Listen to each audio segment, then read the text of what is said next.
حضرت مولا مشکل کشا علی المرتضی کرم اللہ تعالی وجہہ الکریم جب گھوڑے پر سوار ہونے کے لیے تشریف لاتے ہیں تو ایک رکاب میں نہیں کہ ایک پیڈل میں اپنا پاؤں مبارک رکھتے ہیں.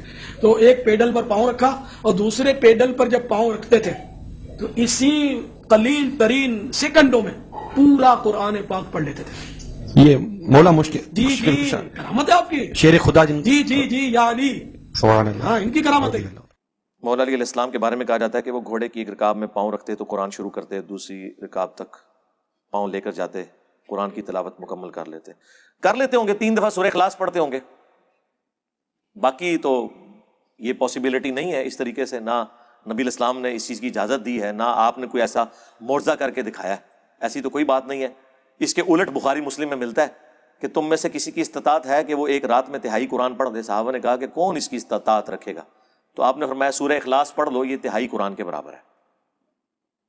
تو وہاں تو کسی صحابی نے نہیں کہا کہ امام حنیفہ نے ایک ٹانگ پہ 15 سپارے پڑھنے ہیں بعد میں خانہ کعبے میں کھڑے ہو کے، اور دوسری ٹانگ پہ 15 سپارے پڑھنے. امت کے اندر بڑے عابد جو چند گزرے ہیں ان میں سے امام حنیفہ رحمہ اللہ تعالیٰ ہے. زندگی میں 55 حج کیے اس شخص نے، اور ایک حج کے موقع پر وہ خانہ کعبہ کے متولی کے پاس گئے جس کے ہاتھ میں چابی ہوتی ہے شیبی خاندان کے. کیا لگا میری درخواست یہ ہے اگر آپ اجازت دیں تو میں کعبے کے اندر جانا چاہتا ہوں. اسے تالا کھول دیا. امام حنیفہ رحمہ اللہ تعالیٰ اندر چلے گئے، ایک ٹانگ اوپر اٹھا کر کے قرآن کریم کی تلاوت شروع کی، آدھا قرآن پڑھا، ایک ٹانگ پر کھڑے ہو گئے.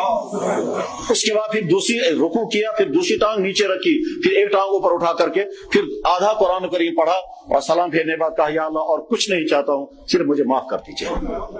فرماتے ہیں 15 سال میں نے اس طرح گزارے، عشاء کی نماز کے بعد اپنے حجرے میں جاتا، کھونٹی ایک گاڑی ہوئی تھی دیوار میں، کچھ بھی سمجھ لیں ہک لگایا ہوا، اس کو پکڑ لیتا اور ایک ٹانگ اٹھا لیتا، بسم اللہ الرحمن الرحیم سورہ فاتحہ سے قرآن پڑھنا شروع کرتا، اور اٹھائی ہوئی ٹانگ زمین پر اس وقت رکھتا تھا جب پورا قرآن ختم کر لیتا تھا.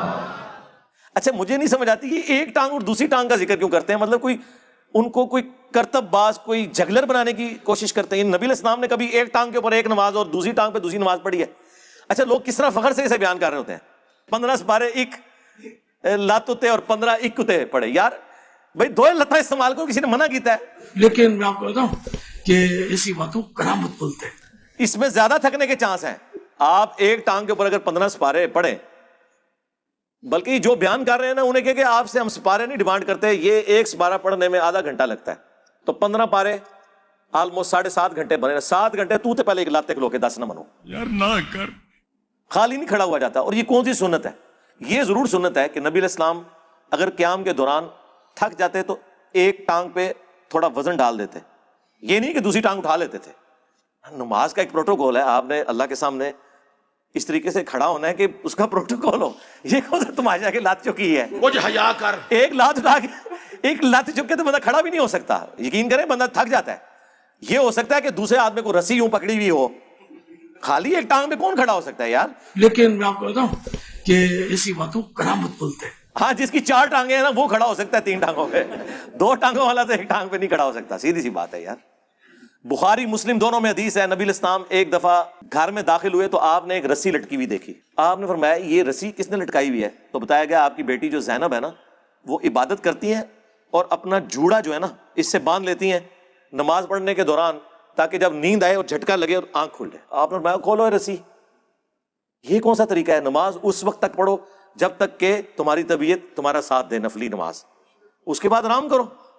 اللہ کے نبی علیہ السلام نے تو وہ رسیاں بھی کھلوا دی ہیں. اپنی بیٹی کی رسی، یہ بخاری مسلم دونوں میں ہے، جو انہوں نے اپنا جوڑا باندھنے کے لیے لٹکائی ہوئی تھی کہ مجھے جھٹکا لگے تو میں پھر دوبارہ نماز شروع کر دوں. اس طرح کی زبردستی کی نمازیں تو اللہ کے نبی نے پسند نہیں کی ہیں. جو رسیاں کھلواتے ہیں، یہ ایک ٹانگ والے جو یہ مرغے اور مرغابیاں جب کھڑے ہوئے نمازیں پڑھ رہے ہوں گے، ان کے ساتھ وہ کیا کریں گے؟ یعنی کیا دین بنایا ہوا انہوں نے؟ تو وہ تہائی قرآن کے برابر ہے سورہ اخلاص. تو اس میں یہ آج بھی ممکن ہے کہ آپ ایک رکاب میں پاؤں رکھیں اور دوسرے میں رکھنے سے پہلے پورے قرآن کا ثواب حاصل کر لیں 3 دفعہ سورہ اخلاص پڑھ کے، تو انشاءاللہ مل جائے گا.